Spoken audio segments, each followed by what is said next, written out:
Hi everyone, this is Miss Marks. So as you just learned, the UC and CSU colleges, so the two public college systems in California, use something called an A through G GPA to determine eligibility for UCs and CSUs and also admissions.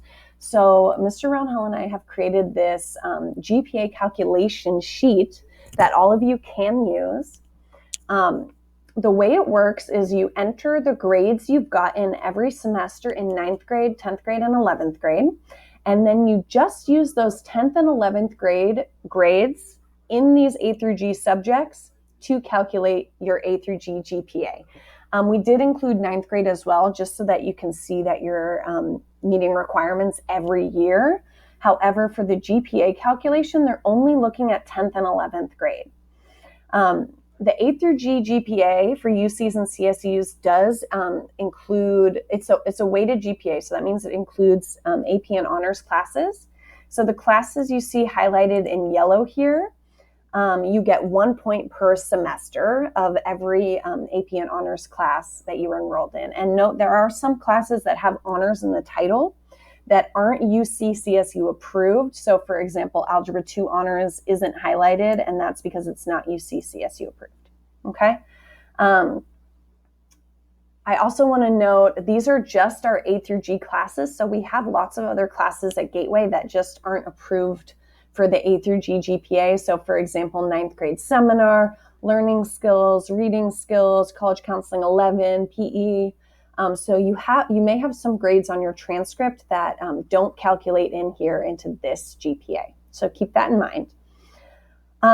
What you do when you're calculating the GPA is you're going to tally the number of A's, B's, C's, and also F's or incompletes that you got in 10th and 11th grade only. So if it was 9th grade, you don't count it in your GPA calculation, okay? So say you got 5 A's in those 2 years, you'll count that here, okay?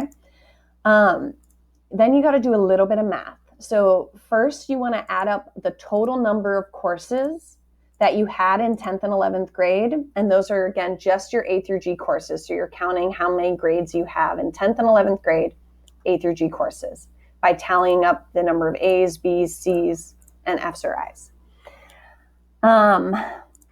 Then you're going to figure out the number of grade points. So for the number of A's you got, you're going to multiply that by 4. The number of B's you multiply by 3, number of C's by 2, and the number of F's or incompletes by 0.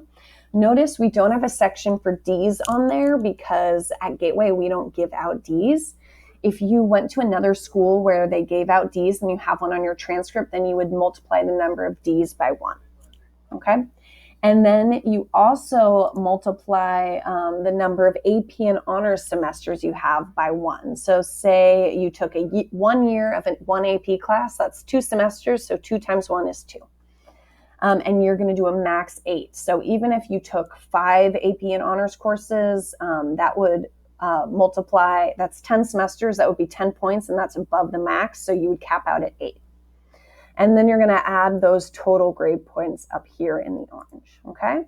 And then a little bit more math, you're going to take that total grade points, that orange number, and the total semester courses and divide them by each other to get your UC and CSU GPA.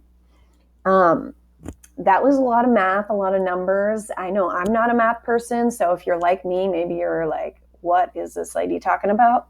Don't worry, we are going to give you an example so you can see a bit about how it works when you're looking at an actual transcript.